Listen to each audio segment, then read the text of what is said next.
Panginoon, gawin mong safe palagi ang mga lugar na pupuntahan ko ngayong araw. Panginoon, salamat sa mga bago mong ibibigay sa akin. Salamat sa mga bagong pagpapala na dala ng araw na ito. Alam ko, Lord, na bago ang lahat ng pagkakataon ngayon na nasa harapan ko, at alam ko na ito'y isang regalo na naman na galing sa iyo, Lord. Lord, make my day safe today. Gawin mong ligtas ang lahat ng aking gagawin at pupuntahan ngayong araw na ito, Lord. Alam ko na kapag ikaw ang kasama ko ngayon, alam kong mas magiging maayos ang lahat ng mangyayari sa araw kong ito. I-bless mo po, Panginoon, ang aking plano ngayon.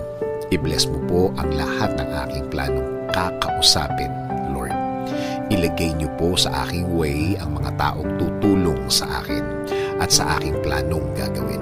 Ibigay niyo po, Lord, ang mga opportunity na